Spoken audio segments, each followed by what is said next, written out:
Hey everybody, welcome back to Oliver Smith Watches. My name is George, and today I'm going to do something I never thought I'd do on this channel. I'm going to rant a little bit, maybe even go a little bit negative. It's not something we typically do on this channel. We like to celebrate watches, the culture, the brands, but something's been kind of percolating under the skin. I think it's time to get it off my chest.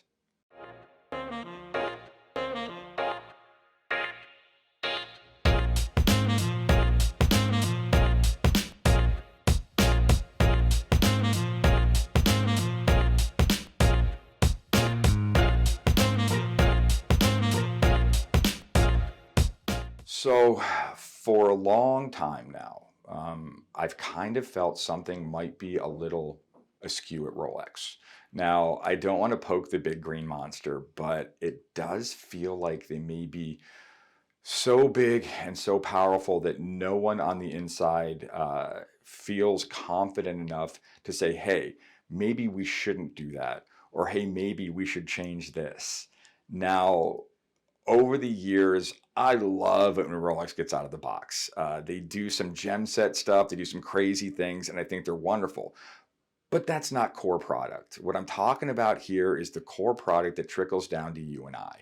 Well, at least when you can get a hold of one. That's another story. I'm going to start the conversation at the Explorer 1. When it first released in 39 millimeter, I remember noticing, actually thinking it was a mistake with the handset. It was obviously too small for the watch. How this got through production to the final product really confounded me. You want to think it was a cost-cutting measure. They used the handset from the old one, blah, blah, blah. But the ultimate reality is they made the watch and sold it to us. And you go, wow, okay, that happened. Granted, they corrected it with the Mark II dial.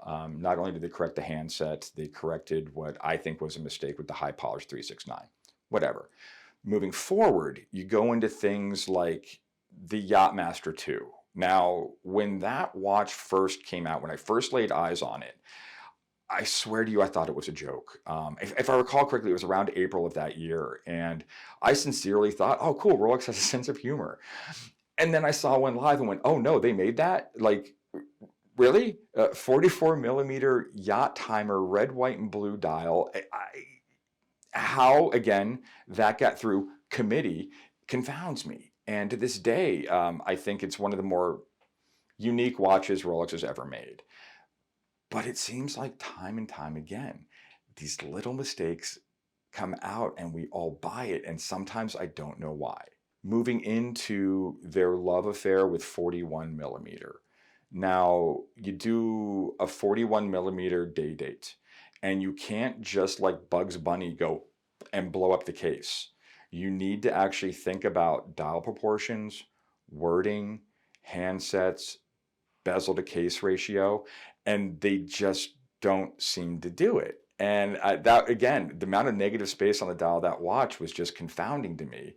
And especially when you have a group of experts going, yep, that's right, we're going to put that out. And it was just crazy. And then Deep Sea happened.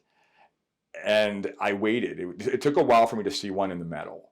And it was too thick, ill-proportioned, anemic bracelet. It was horrible.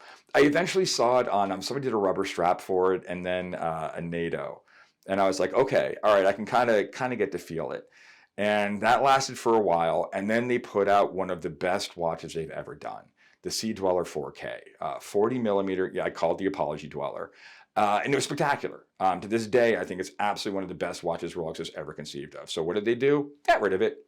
Went right into the SD43, which, okay, I don't mind. I was a little bit taken aback by putting Cyclops onto a Sea Dweller. I'm a purist. I want to see that really clean crystal. But then you write Sea Dweller in red and you fully tick the bezel. I go, okay, fine. I actually like that watch a lot. But really where this rant is stemming from comes from the left-handed GMT Master 2, the one I affectionately call the Riddler, because I have nothing but question marks. I cannot figure out why on earth they did that watch. And the best thing I can say about it, I'm a bright side guy. The best thing I have to say about it is that it's lazy engineering. That's harsh, man, from a company I love. And then a few months back, they do this 50 millimeter deep sea titanium piece.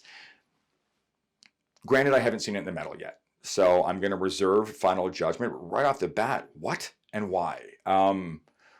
Who are you hoping to sell this to? What is the purpose of the watch? I understand the history of Deep Sea Challenge, but come on, guys, really? 50 millimeters? There's going to be a group of 10 guys who are the first kid on the block with the new toy, but after that, I don't know what the lens of time is going to say about that watch. So my rant's about over, and I hope I'm wrong on a lot of these things. We're going to be going back to Geneva this year, and I'm super excited to see what Rolex does. I always am. And I do recall back in the day with the first of the Paul Newman Daytonas, where it was a multicolored dial, Arabic numerals. It was a bit of a fiasco and really unloved for a long time. And now I would give an appendage for that watch. So I'm hoping I'm wrong.